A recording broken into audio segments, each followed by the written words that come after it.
All right, what we're going to do in this video is we are going to practice using the point slope formula to write an equation of a line. Now, normally when you use the point slope equation, they give you what the slope is and they give you a single point that your line is going to pass through, as it does with this example here where m, or the slope, is equal to -7 and the line passes through +7, +5. In this example here where the given slope is +4 and it passes through 2, 5. So the first thing I'm going to do is I'm just going to show you how to use the point slope formula. And then what I'm going to do is I'm going to explain kind of what the point slope formula is at the end. So if all you want to know is how to get the answer, then definitely focus on the first part of the video. But if you kind of want to know where the equation comes from, then stick around so you can understand this a little bit more in depth. So the point slope formula is y minus y1 equal to m, or the slope, multiplied by x minus x1. Now, when using the point slope formula at the end, it's going to end up in y equals mx plus b form. So basically, it's going to turn it into something that we can easily graph on the coordinate plane. Now, the first thing I want you to understand is the letter y that does not have that sub 1 there, and the x that does not have the sub 1 there are going to stay a y and are going to stay an x. So just leave those two alone. We are not going to do anything with those two variables. But what we are going to do is we are going to take our point that's given up here, and we are going to substitute the x and the y value in for our y1 value and our x1 value. So first, we're just going to rewrite this y, and we are going to subtract our y in the given point, which is +5. So we just write 5 right here, equals, and we substitute m with the given slope, which in this case is -7. We leave this x and x, and we subtract the x given in our point, which is 7. Now, after you substitute in your three values from the given information, what you're going to do is everything on the right side has to be simplified using the distributive property. So we're going to have to take the slope and multiply it by both terms on the inside of our parentheses. So we are going to rewrite this as y minus 5 equals -7 times x, which is -7x, and then -7 times -7, which is +49. And then our last step is to isolate our y on the left hand side here by getting rid of this number. So what we're going to do is we are going to add 5 to both sides of our equation. And notice on this side I have to add it to 49 because they are like terms. We cannot add it to this x term right here. So what we have is y equals -7x plus 54. So this equation here is now in y equals mx plus b form, or slope-intercept form, and we would say that this line would cross the y-axis at +54 and has a slope of -7. All right, now let's do this example over here. So we write the formula y minus y1 equals slope multiplied by the difference of x and x1. All right, so we are going to substitute our y1 with 5, slope with 4, and our x1 with 2. So we are going to subtract 2. Next, we are going to distribute this 4. So we have 4 times x, which is 4x, and 4 times -2, which is -8. And now we take this -5 and do the inverse by adding 5 to both sides of our equation. So that gives us y equals 4x minus 3. So if we wanted to graph this equation, we know we could make a point right on the y-axis at -3, and we have a slope of +4. All right, now that we know how to write an equation in point-slope form, let's discuss really briefly where this equation actually comes from.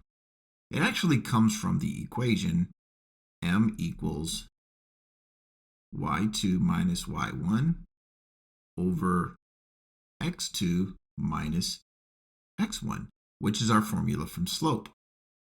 So we really could write these equations we came up with by using this formula right here.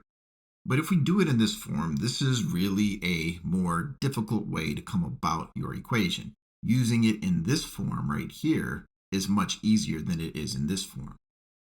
Now, one reason why it's hard to see that this is really the same thing as that is because the notation they use is a little bit different in this formula. Really, the slope formula could be written this way: m equals y minus y1 over x minus x1, which is really the same thing as this equation right here.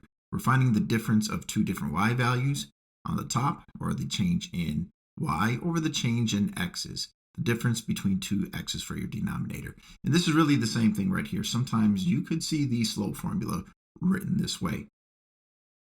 But how did we get from this right here to this right here? All right, so to show this, let's write our slope formula over here so we have some space. Now what we're going to do is we're going to take everything down here, our denominator, and we're going to send it to that side. Now when getting rid of a denominator in an equation, you end up multiplying that denominator by itself as a numerator. Because remember, when you have the same denominator as your numerator, those end up canceling out. But you have to write that same thing on the other side of your equation, x minus x1. So what we have left now is x minus x1 times m equals y minus y1. Now, whenever you have an equation, remember, you can take everything on the left and everything on the right, and you can switch everything. So I'm going to take everything here on the right and just write it on the left. Now I'm going to take everything here on the left and write it on the right. Now the last thing that I'm going to do here is, because I'm multiplying the difference of the x values by m, we can really just use the commutative property of multiplication to move these two things around here. So I'm going to move the m over here, and I'm going to move x minus x1 over here, which is really the same thing. So you can see that now we end up with the exact same formula as the point slope form, which is just a version of our slope formula. Now, what this really means is we could have actually figured out our formula by using the slope formula. But it's a little more difficult in this form, but let's go ahead and try it anyway, just to see what happens. Let's just play around with the algebra. All right, so let's go ahead and do this problem here using just our slope formula, just to show it really is the same thing as the point slope form. We should end up getting the equation in the end, y equals 4x minus 3. So here's what we're going to do first. We're going to take m, and we are going to substitute that with 4. So we write 4 equals, we keep y a y, we substitute y1 with this y right here, which is 5, over x minus our first x, which is 2. All right, the next thing that we're going to do is we're going to take this denominator here and multiply it by itself so we can cancel it out on the right-hand side of the equation. Remember, whenever you have a denominator and you want to get rid of it, multiply it by itself as a numerator. Because really, if we had this fraction right here, we can see that we have the same numerator and denominator, so they cancel themselves out. And now we have to multiply the other side by 4. So let's go ahead and rewrite it like this. We're going to take 4 and multiply it by x minus 2. because what you do on one side of your equal sign, you have to do on the other side. Now, what we have left over here on the right is y minus 5. And now we're going to take this 4 and distribute it and write it as 4x minus 8 equals y minus 5. And then what I'm going to do is I'm going to take this minus 5 and send it over to the other side by adding 5. And that leaves us with 4x minus 3 equals y. And now to get it in y equals mx plus b form, let's just take everything on the left and switch it with everything on the right. We're just going to rewrite it like this. Y equals 4x minus 3, which is the same thing we came up with right here. So you really could use this equation if you wanted to write an equation, but it's a little bit more confusing with the steps or whatnot. Point slope form is a cleaner way to plug things in and to solve more quickly. But now we should know that the point slope form really is a rewritten version of the slope equation. Hey, I just want to say thanks for checking out this math tutorial. Please don't forget to hit that subscription button and activate notifications so you can be informed as I upload new math tutorials that just might help you with your math homework. Until next time, this is Shane Masonette with Masonette Math.